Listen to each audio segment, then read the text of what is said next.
Welcome to the Cowbell Kingdom Road Reaction Postgame Show, where the Sacramento Kings knock off the Phoenix Suns in Phoenix, 108-99. The Sacramento Kings have now won 4 in a row. It's a miracle. Rainbows, unicorns. I think we saw a leprechaun. Crazy things are happening. The Sacramento Kings are pulling out of their season-long slumber. They are now 8-11 under George Karl, 26-45 on the season. It's too late for playoffs, but it's not too late to play spoiler. I am James Ham. Joining me, Mr. Rui Thomas. Say hello, Rui. Hello. There's Rui. All right. So the Sacramento Kings are on a bit of a roll. George Karl's influence is fully felt. You can see it on the court. The Kings are running a much different up-tempo style. The last couple of games, their defensive effort has been very good, except for the first half of the game the other night where they knocked off the Wizards.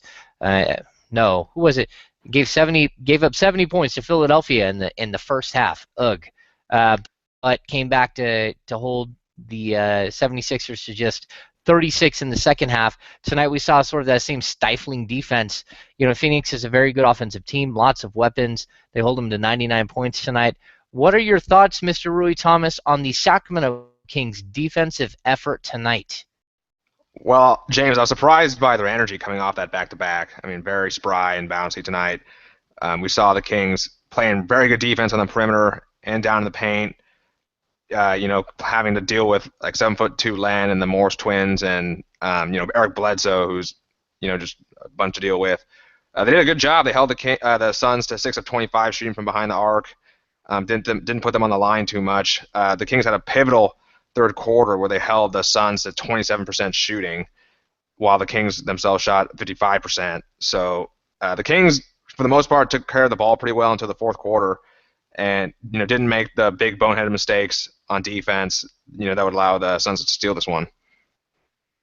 Yeah, this was kind of a game of runs when it came to turnovers. The Kings didn't have a turnover at all early on.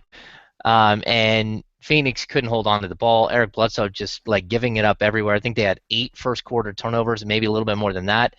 And the Kings then proceeded to just, give it up. It was a bloodletting. It just nonstop. Bad plays here and there, just giving the ball away to Phoenix. Phoenix is an aggressive team, but you still can't turn the ball over 19 times, whatever, 18, 19 times, whatever it was tonight. Not good. I know early on in this game, the Kings were really moving the ball well. That slowed down considerably as we went through this game.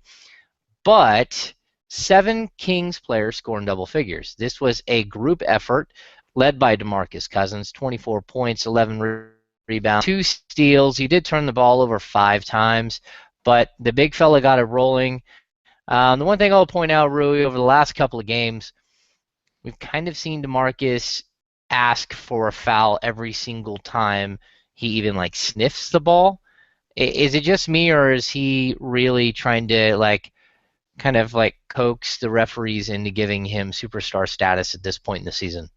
Oh, definitely not you, because I mean, if he's not throwing up his hands, he's making oomphs or sound effects, to imply that he's getting whacked. Stink eye. Yeah, Yeah, he's got stink the eye, stink eye going. the glare, yes. Only 3 free throw attempts by him tonight, while the Kings they had 23 as a team. So very strange after seeing him score 17 points at the free throw line against Philadelphia last night. That was probably part of his frustration that he wasn't getting the same calls. But you can't always depend on the refs night in and night out in the NBA.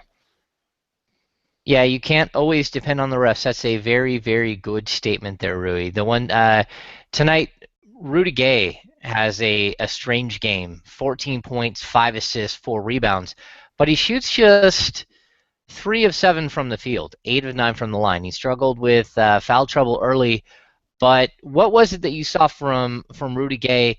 Under George Karl, he's averaging, I think it's close to 24.5 points a game. I mean, he's just been an absolute beast night in and night out. Tonight, kind of a quiet game for the high-flying wing turned power forward. Oh, definitely. Well, Gay only managed to play 10 minutes in the first half because he got in foul trouble really early. I think he had to sit in the first, 3 or 4 minutes in. And then, like the minute he was inserted early in the second quarter, he got his third foul, and Carl let him run a little bit more out there, but it wiped out his first half. He was moving the ball really well tonight. We saw him driving, dishing the ball out. There were times when he didn't do that, and he was swallowed up by the swarming Suns defense.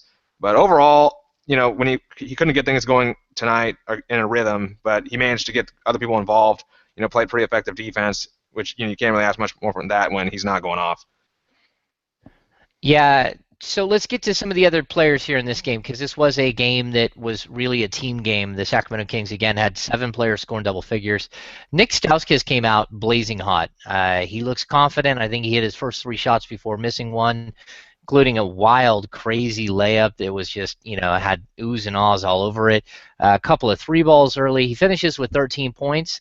But this is, again, sort of Nick Stauskas starting to figure out the NBA game. We're seeing him night in and night out sort of show you more and more.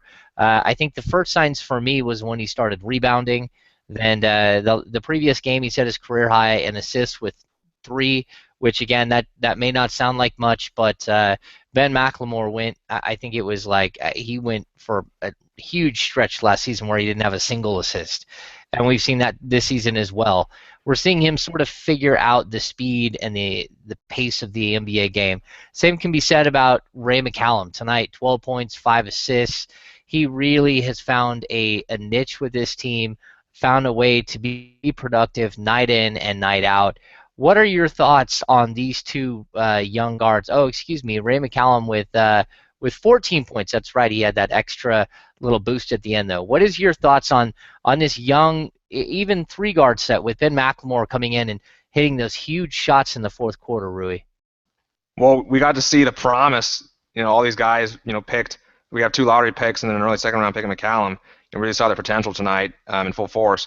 Stauskas looked like a bona fide NBA rotation player tonight. Yeah, you say he started off 3 for 3, banged. His first shot was a 3, and we saw him make that crazy layup. It was he was driving, spun, manages to finish the scoop between 2 Suns defenders, which was miraculous. Might have been the play of the night for the Kings. And you mentioned those assists. The great thing about Stauskas is that it's so nice to see a guy who's a dead-eye shooter who's willing to move the ball, pass up his own open look for someone else, which is what the Kings need. They need guys who are willing to share, with the high basketball IQ. It's always great to see. McCallum looking great again tonight. Held his own against Eric Bledsoe, and his offense was going. He's still struggling with his 3-point shot, but that wasn't really necessary tonight. He got guys involved and finished really strong at the rim. And then McLemore, those 2 big threes in the fourth quarter. He had 6 points going into the half, and those 2 big threes made up for his quiet performance.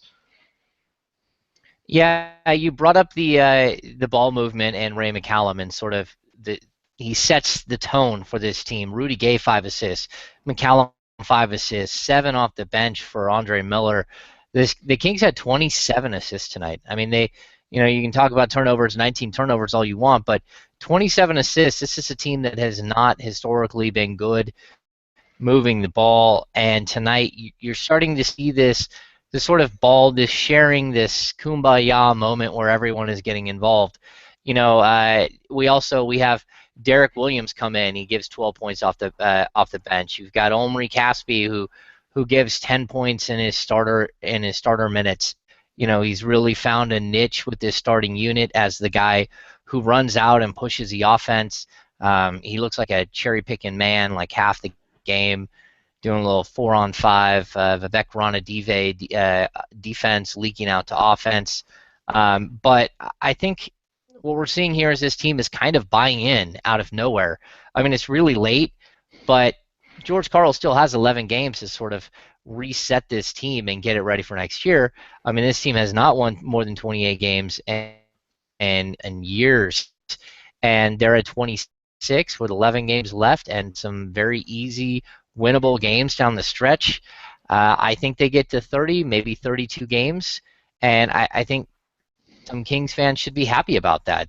So this is a good little run by the Kings where they're showing some promise. What are your thoughts, Rui, on sort of the way that they're buying into George Karl's system this late in the season? Well, yeah, I think there's no question that these guys have full trust in Carl. I mean, they always talk about how knowledgeable he is and how he's basically has something to teach everyone. The 4 game winning streak this close to the end of the season, better late than never. We saw like teams like the Jazz this season, shake off a really bad first half and start to turn the corner with their young roster to build momentum, and we're seeing the Kings do that, right? Just like the Thunder did those years ago when they were struggling with the young Kevin Durant and Russell Westbrook. So yeah, a lot of, definitely reason to tune in for the rest of the season because these guys are not mailing it in. They're trying to build something here. I would agree with you. They're not mailing it in. And, a lot of these guys are playing hurt. DeMarcus Cousins is beat up. I mean, I talked to him in the locker room the other night. He's sore. He's not moving real well. He's got a lot of lower leg ailments. We're 70-plus games into a season, and he's beat up. All right, let's get to our 3 keys to the game tonight, Rui. Extreme Makeover NBA Edition. Phoenix Suns made a bunch of moves at the trade deadline. Right now, I mean, they had won 4 in a row coming into this game, but they deal Isaiah Thomas, they deal Goran Dragic, they bring in Brandon Knight, they bring in some other players. Is it just me, Rui, or should they probably have got rid of Gerald Green and his crazy talking to himself? Like, I don't know what he was. He was on a different planet. Is it just me? He was on like some other planet, right? Yeah, he talking to something, some spirit or a being that we can't see in the third dimension. I believe he's in the the final year of a 3-year contract that he signed with the Pacers. So, I mean, surprising that he couldn't get moved. Maybe it's because he's schizophrenic. But the Suns gutted their roster, and they would argue that they improved by getting rid of the logjam at point guard with Zoran Dragic, Goran's brother, and Isaiah, bringing in Brandon Knight, who can really stretch the floor, which pairs really nice with Bledsoe. They got rid of Miles Plumlee too to clear room for 5th pick Len. They had some stuff going well coming into this game till the Kings derailed them. Now they're at 38 and 34, and they're a few more games out of the 8th playoff seed. So this was a really big loss for them. Yeah, it was a huge loss. They're 3 games back coming into this game, if I'm not mistaken. Oklahoma City lost and opened the door for them to cut the lead to 2. We're running out of time here. 2 games with 10 or 11 games left. Yeah, that's not that much. You don't have enough time. You can't waste games like this against teams like Sacramento Kings, who, again, the Kings are better than their 26 and 45 record, whatever it is. They are better than what they are on paper just because they've been through so much this season, all this coaching change nonsense and everything else. But, if you're the Phoenix Suns, you have to win this game, especially if you have any hopes at all of winning. And I know tonight it's almost like they were so amped up. I mean, Hornacek got a technical, like 53 seconds into the game. It's like, just calm down. I mean, tease a relatively tight game, a 9-point game, but it could have been tighter than that, especially if they would follow their texts. All right, so let's get to our next key to the game, Rui, and you sort of hit this one out of the park. Twinning. This is a team that runs 2 twin brothers out in the starting lineup, Markieff and Marcus Morris. And tonight, they lit up the Kings completely. Why don't you give us a breakdown on the Morris twins and their thumping of the Sacramento Kings front line? The Morris twins, symbiotic people because they play so well together when they're on the floor together. Markieff and Marcus both went off tonight. Marcus, I would say, is the less athletic of the two. Markieff is the guy who likes to drive more, and Marcus likes to spot it more, but they both have a great mid-range shot, off-balance shot. Tonight, Markieff scores 24 points, 7 rebounds, 4 assists, 2 steals. Marcus scores 19 points, 3 rebounds. Both of them shoot over 50%. Gay, Caspi, Williams all had trouble guarding them the entire night, and they scored a combined 14 points in the fourth quarter, but in the end, they couldn't power the Suns because the Suns only had one other player who was in double figures, and that was Eric Bledsoe. Or no, actually, they had Archie Goodwin off the bench who scored 11 of his 15 in the first half. All right, so let's get to our third key to the game. Turnovers galore, and that's exactly what we saw. Sacramento Kings, 19 turnovers. And again, we talked about this early on. They had 0 turnovers through most of the first quarter. And so really you got to look at like 18 turnovers in the final three quarters. That's just not going to cut it. Phoenix, they finished with 18 turnovers. And again, they probably only had 10 in the final 36 minutes of this game. Really sort of a tale of two halves here, of quarters where teams got loose and couldn't control the ball. And then late in this game, no one wanted to win it. It seemed like we had a turnover on like 4 consecutive possessions, just like whoops, whoops. I mean, Keystone Cop action, just really wild. A time where Andre Miller maybe should have, sort of calmed down the team and carried them to the finish line.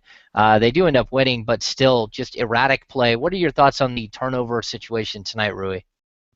Yeah, tonight we had two teams come in who both like to run and both like to force difficult passes. So, the Kings, as of recent, they've been managing other teams to force turnovers. I think they've averaged 19 turnovers over the past 2 games for their opponents. So 19 or 18 for the Suns tonight, falls right along that line. The Suns definitely hurt themselves with the turnovers, basically, matching that poor Kings effort through 3 quarters. But again, we're promising stuff we're seeing from the Kings. They're still struggling to lower their own number, but seeing them force miscues for their who they're playing, is a great sign. That's what George Karl wants.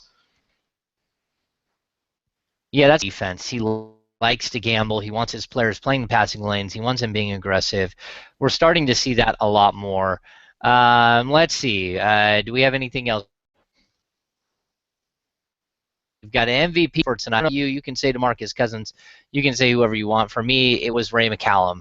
Ray McCallum is just his steady influence. 14 points, 5 rebounds, 5 assists. He just knows when to make big plays. He knows when to. He has his sort of this last game. He popped in and grabbed that ball, grabbed the rim for DeMarcus Cousins and got the weak side. I think he was huge down the stretch. Just some great defensive plays. I think he's learning how to play defense full time against NBA starters. It's one thing when you're grinding it out, trying it's like it was last year, and you just have to stay in front of your man and stay on the court as much as possible. Now they're asking him to look, it's time to step it up. If you're going to be an NBA point guard, you need to play stellar defense from start to finish, and we're starting to see him use his athleticism, his length. So tonight he is my MVP. Who got Rui? I'm going to go with Cousins, like you said. I mean, he was the best player on the floor tonight. 24 points, overcame a slow shooting start to go 11 of 19 on field goals, and 11 really big rebounds. With the Kings going small, he had to do a lot of dirty work inside against Len, who's bigger than Cousins, and those he managed to pull down a lot.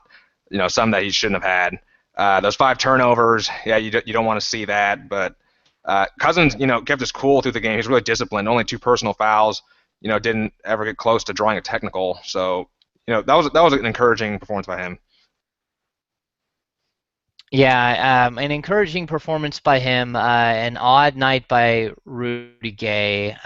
Solid night by a bunch of other players. Everyone contributed. They found a way.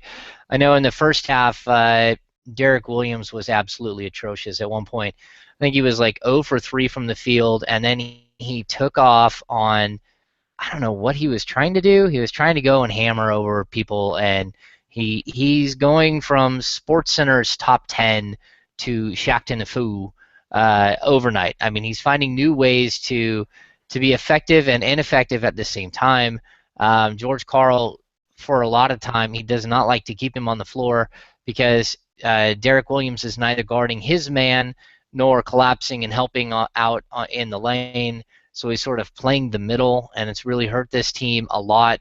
It's not that Derek Williams can't play defense, it's that he's sort of not following the basic rules of defense. So Derek Williams is still a sort of a, I don't know, he's getting famous on SportsCenter over the last couple of games for putting people on posters, but overall he's been, erratic and sort of the same player that we've seen his entire career, just in a sort of a different light. I don't know, outside of that, Rui, do you have any final thoughts? You got anyone else? Just the 4-game winning streak. I never thought I would see one again or anytime soon. Definitely doesn't have the same flair and excitement is that one from early November, under Malone. But I mean, it's great to see that that this season can be salvaged, and hopefully this can be extended. Yeah, you're right. I think this is some positive stuff. It's all good. This is what you need to see if you're the Sacramento Kings.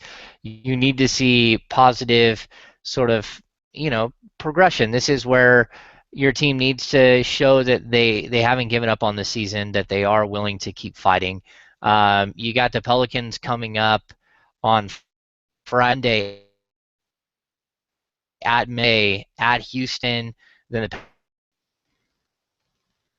Pelicans. The Kings have a handful of games they can win here. I don't know what they're gonna win, but they have every shot at winning quite a few games down the stretch here and sort of getting themselves ready for next season. All right, so we will be back. We will be back on Friday as the Sacramento Kings take on the New Orleans Pelicans. It'll probably be a little bit delayed, nothing too substantial, but a little Tyreek Evans, a little Ryan Anderson, Unibrow, some good, fun basketball to watch as the Kings try to win their fifth straight for the season, haven't they? 5-1 on the season. They haven't won 5 in a row since then. So that's going to do it for this edition of the Cowbell Kingdom Road Reaction Postgame Show. Say goodnight, Rui. Good night. There's Rui.